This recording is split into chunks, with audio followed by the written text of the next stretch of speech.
sound matters.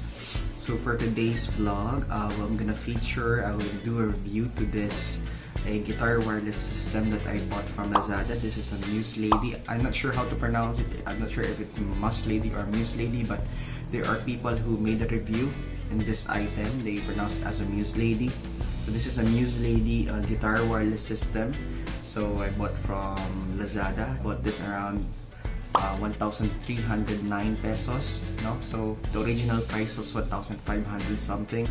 So here's what we're going to do in this review. First, we're gonna check the specifications, and then we're gonna check the aesthetics of this item. At the same time, we're gonna do some sound demos. Let's check if whether there's a latency, no, sa sound ng guitar from the transmitter to the receiver. At the same time, we're gonna compare this guitar wireless system to what we are usually using, which is a guitar cable with a mono TRS cable. So without further ado, let's check this item. So here it is. Ito yung kanyang box na dumating siya sa akin. So by the way, this is made in China, of course. It's so the box is pretty decent naman dumating siya sa akin. So maganda naman ang kanyang box. So now let's open it. Okay. So it comes with a user manual. 2.4 gigahertz wireless guitar system, the user manual, and here it is. So it comes with a receiver and a transmitter with the USB charging cable. Here it is. Here's the receiver and the transmitter.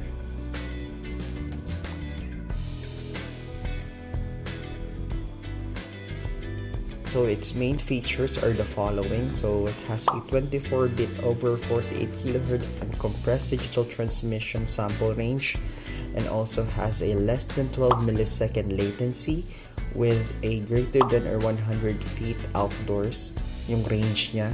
But based dun sa kanyang specification sa Lazada, nakabit around 30 feet something. And then its total harmonic distortion plus noise is minus 98 decibels. Its dynamic range is greater than 105 decibels. And then operating band is 2.4 gigahertz. And it has a 280 degree rotating head. So ito siya, nagro-rotate ng kanyang head. And of course, it comes with a USB charging cable. So it's chargeable.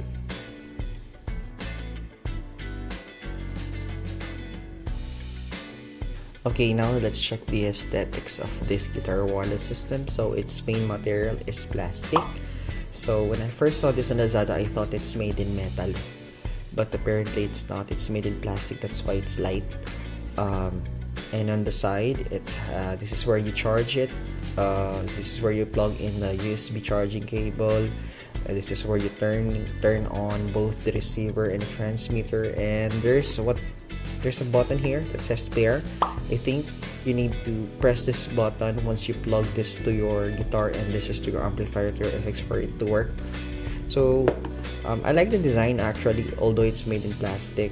And as I observe, I've never seen any hairline scratches or chips, and I like how it was made. Hindi naman siya kamukha ng mga super low-end na mga guitar wireless system na makikita mo talaga yung I think yung pagkakadikit ditong dalawang to. So it's good.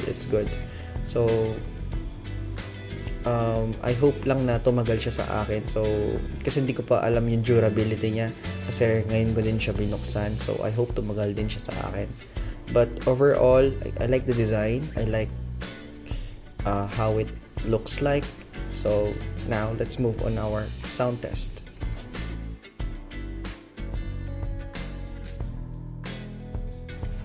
Okay, so now I'm already plugged into my guitar, which is an RJ Blues Baker Les Paul type. The transmitter is already connected in the guitar output, and the receiver is already connected to my guitar effects, a Zoom G7.1 UT, going to my USB interface and going to the recording software. So without further ado, let's do our sound test.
Alright, so now let's talk about the pros and cons of this guitar wireless system. So why do we need to talk about the pros and cons? Because there are musicians that may like this item and there are also musicians that may not like it. So it is important that we talk about the good points and the things that should be improved in this guitar wireless system. As what you observe, I'm wearing a different attire right now because this is a separate video that I made, because few days ago I tried to go and check again this item. I've listened to the sound demos that I made, and so that I can give you enough details in terms of the pros and cons of this guitar wireless system. Okay, so let's talk about the good points of this guitar wireless system. So first and foremost, it has a good grip. Once you plug this into your guitar, it has a good grip. So I tried to rotate it to check if I will hear some unnecessary noise, but apparently I didn't hear anything. So same goes to the receiver. I plugged this into my guitar effects. I tried to rotate it and move it. Apparently I didn't hear anything or any unnecessary noise, so that's a good point. Second, let's talk about latency. My worry at first is that because it is not that expensive, it's just 1,309.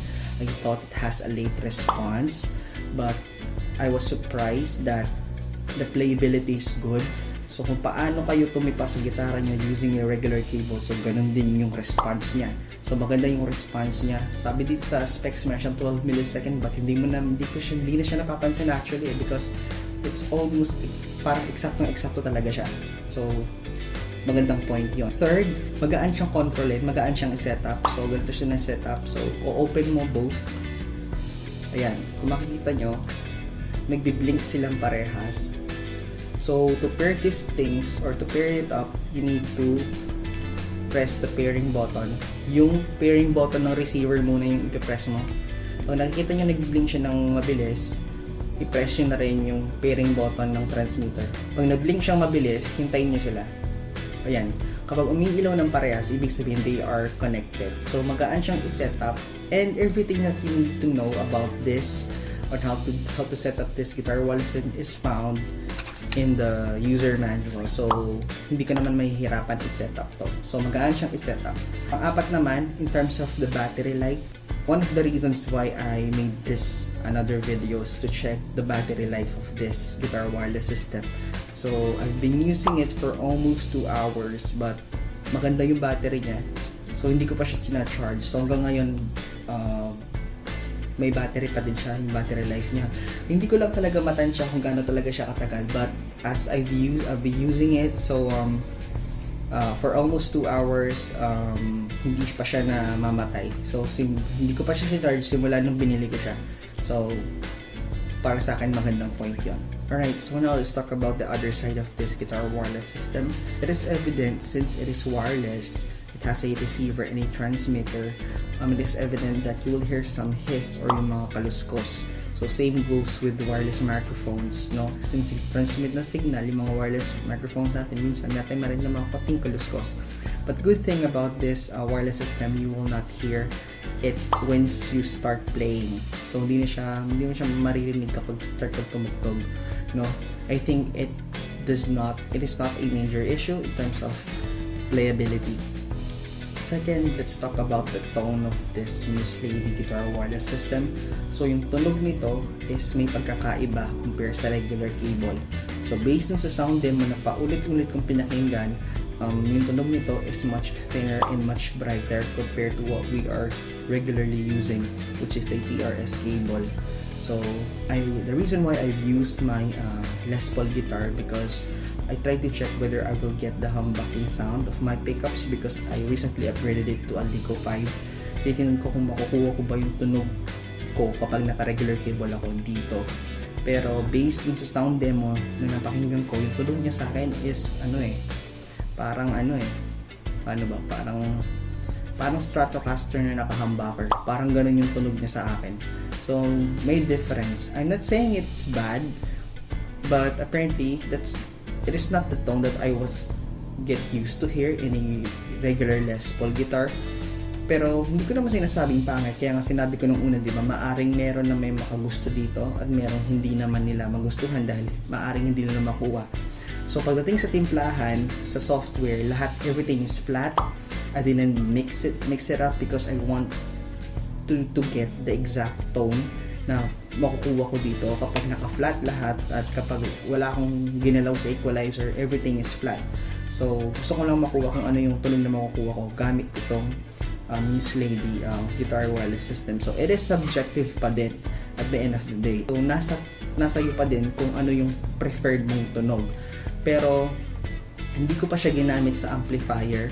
So, maaring kapag ginamit ko sa amplifier or kapag tinimpla ko siya ng tama, baka makuha ko yung tunog kapag naka-regular cable ako. Pero based sa sound demo, once you plug this in, you will hear the difference to a regular cable. That's why dun nga sa video, gumawa ko ng comparison between TRS and using this. So, meron pa silang difference. So, and I'm not saying it's bad. It's your preference kung ano yung mas preferred mong tunog pa din. So, it is subjective. Tone is subjective. It is based on your preference. It is based on your taste. At the same time, we are using different gears naman. So, maaring iba sa inyo, merong mas magandang gamit na para mapalabas talaga yung potential nitong guitar wireless system na to. So, right now, currently, I'm still exploring this. So, next time, I think I will try this to an amplifier to check if I can enhance the sound of this guitar wireless system. Okay, so ang tanong ngayon, sulit ba tong guitar wireless system na to pag binili mo siya? So, of course, meron akong dalawang sagot. So, of course, number one, sulit siya because sa presyong 1,309 pesos, you already have a decent guitar wireless system. So, I've said before, if you want to enhance your mobility and stage, it has a good grip. So, hindi siya basta-basta malalaglag. No? Second, yung latency niya. So, hindi late yung response niya compare sa mga super low end na wireless transmitter. So, ito maganda yung response niya. So, kung paano ako tumugtog sa regular cable, ganun din yung transmission na signal from the transmitter to the receiver using this wireless system. So, on the other hand naman, hindi siya magiging sulit pag priority mo yung tone mo. So, kung ayaw mong maiba na konti yung tone mo at maaring hindi ka maging comfortable din sa tunog na yun, I think this wireless system is not for you. Ngayon, kung gusto mong gumamit ng wireless system talaga, I suggest na bumili ka talaga nung talaga magagandang klase, mga top of the line na wireless system if you don't want your tone na mabalit na maiba ng konti. So yun. So now if I will rate this guitar out of 10, probably I will give an 8 out of 10 in this guitar wireless system. Alright, so I think that's it for today's vlog. See you again next time. And again, don't forget to like, share, and subscribe to my YouTube channel, and always click the notification bell so that you will always be notified whenever I post new videos that can help you grow as a musician. So thank you so much for watching. Rev Papagal here signing off. See you again next time. God bless. Shalom.